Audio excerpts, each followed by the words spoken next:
నమస్కారం అండి. నా పేరు సౌలం రామకృష్ణ. మాది కాడుగుపల్లి గ్రామం, ఏఎస్ఆర్ డిస్ట్రిక్ట్, చింతూరు మండలం. మా గ్రామంలో లిడ్స్ సంస్థ అధీనంలో FFVDP అనే ఒక కార్యక్రమాన్ని, చక్కటి కార్యక్రమాన్ని తీసుకొచ్చారు. ఏంటంటే మా గ్రామంలో చాలా కాలం నుంచి వ్యవసాయం సంబంధించి ఎన్నో సమస్యల్ని ప్రజలు ఇబ్బంది పడుతున్నారు లోకల్గా. ముఖ్యంగా మా గ్రామంలో వ్యవసాయం చూసినట్లయితే కేవలం ఒకే పంట, అంటే అది పూర్తిగా వర్షాధారం మీద ఆధారపడి ఉంటుంది అన్నమాట. వర్షం పడితేనే మాకు వ్యవసాయం, లేకపోతే ఆ సంవత్సరం పంటలు కూడా ఉండవు. అందరూ కరువు కాటకాలతోటి ఇబ్బందులు పడుతున్న పరిస్థితి. ఇలాంటి సిచ్యువేషన్లో మేము FFVD సంస్థ డైరెక్టర్ గారికి కలవడం జరిగింది. మాకేమైనా ఈ వ్యవసాయానికి సంబంధించి సహాయం చేయగలరా సార్ అని అడిగితే, వాళ్ళతో మా ఊరి పెద్దలు అందరం కలిసి మాకు మోటార్స్, ఎలక్ట్రికల్ మోటార్స్, బోర్ పాయింట్లు వేయించడానికి వాళ్ళు ఒప్పించడం జరిగింది. దానికి సంస్థ వారికి ధన్యవాదాలు. ముఖ్యంగా మా గ్రామంలో దాదాపు ఒక 70 కుటుంబాలు ఉన్నాయి. అన్ని వ్యవసాయ భూములు కూడా మొత్తం మెట్ట ప్రాంతాలే, ఎలాంటి నీటి సదుపాయం లేని ప్రాంతాలు అవి.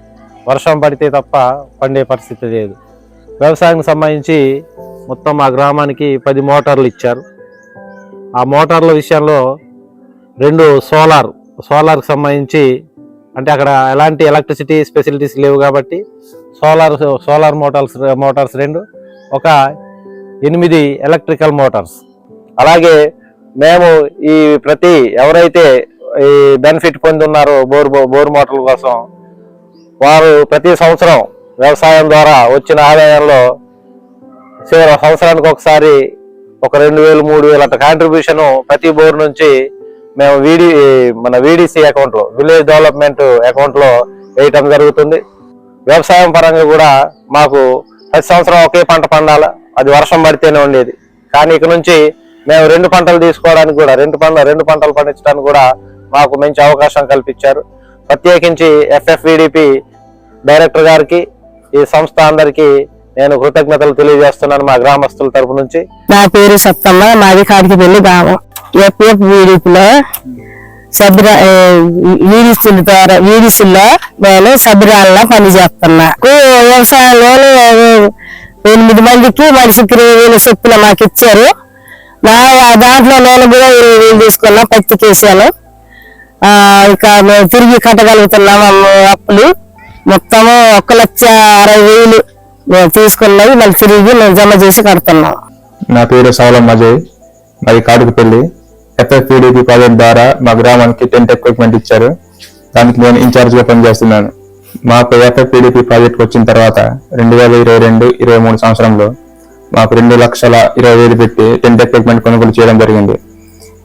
ఈ టెంట్ ఎక్విప్మెంట్ పూర్తిగా మా గ్రామ అభివృద్ధి కోసమే తీసుకోవడం జరిగింది. ఇంతకుముందు ఏంటంటే పెళ్లిళ్ళకు, ఫంక్షన్లకు ఇతర నుంచి తెచ్చుకోవాలంటే 10,000 నుంచి 12,000 దాకా అయ్యేది. ఈ టెంట్ ఎక్విప్మెంట్ కొనడం వలన మా ఊర్లో, మా గ్రామానికి చాలా తక్కువతో 2,500 పెట్టి మా ఊర్లో వాళ్ళకి ఇవ్వడం జరుగుతుంది. అదే దీన్ని 2 విధాలుగా విభజించాం. బయట వాళ్ళకి అద్దె చేయడానికి కనుక 8,000 నుంచి 10,000 దాకా అద్దె తీసుకుంటాము.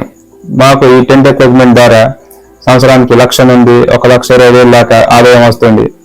మాకు FFVDP ప్రాజెక్ట్ రాకముందు మా గ్రామస్తులందరూ బయట వడ్డీ వ్యాపారస్తుల దగ్గర 5 రూపాయల వడ్డీకి డబ్బులు తీసుకునేటోళ్ళు. ఈ ప్రాజెక్ట్ రావడం ద్వారా మాకు ఈ ప్రాజెక్టు టెంట్ ఎక్విప్మెంట్ ఇవ్వడం జరిగింది. దీని ద్వారా వచ్చిన డబ్బుల్ని మా VDC అకౌంట్ లో జమ చేయడం జరుగుతుంది. దాని తర్వాత ఈ బయట వడ్డీ వ్యాపారస్తుల దగ్గర డబ్బులు తీసుకోకుండా మా గ్రామస్తులకి 1 రూపాయి వడ్డీకి మేము డబ్బులు ఇస్తున్నాము. మాకు ఈ టెంట్ ఎక్విప్మెంట్ ఇచ్చినందుకు లిన్సీ ఫౌండేషన్ మరియు లీడ్స్ కి నా యొక్క ధన్యవాదాలు చెప్తున్నాను. అందరికీ నమస్కారం. నా పేరు సుధారాణి, మాది కాటుకపల్లి. నేను VDCలో సెక్రటరీగా పనిచేస్తున్నాను. 2020లో మాకు FFVDP ప్రాజెక్టు రావడం అయితే జరిగింది. మా ఊర్లో 89 కుటుంబాలు నివసిస్తున్నాయి. ఈ ప్రాజెక్ట్ వచ్చాక మాకు 25 బాత్రూమ్స్ అయితే ఇవ్వడం జరిగింది. ఇంతకుముందు లేడీస్ అయినా జెంట్స్ అయినా అడవికి వెళ్ళడం అయితే జరిగేది, కానీ ఇప్పుడు అలా లేదు, చాలా వరకు అయితే తగ్గిపోయింది. ఆ 25 బాత్రూమ్స్ ఇవ్వడం వల్ల మరీ ముఖ్యంగా లేడీస్కి చాలా హెల్ప్ఫుల్ అయ్యింది. పగల కంటే రాత్రిపూట వెళ్ళడం అయితే చాలా రిస్క్తో కూడిన పని. అది 25 బాత్రూమ్స్ ఇవ్వడం వల్ల ఇప్పుడు లేడీస్ ఏ భయం లేకుండా బాత్రూమ్స్ వాడుకోవడం అయితే జరుగుతుంది. మాకు అలాగే ఇక్కడ నేర్చుకోవడానికి కంప్యూటర్స్ కూడా ఇచ్చారు. అలాగే సార్ మాకు రోజు నేర్పిస్తారు. అలాగే మాకు టీవీ కూడా ఇచ్చారు. దానివల్ల చాలా బేసిక్స్ నేర్చుకుంటున్నాం. సాయంత్రం పూట న్యూస్ చూడడం వల్ల చాలా నేర్చుకుంటున్నాము.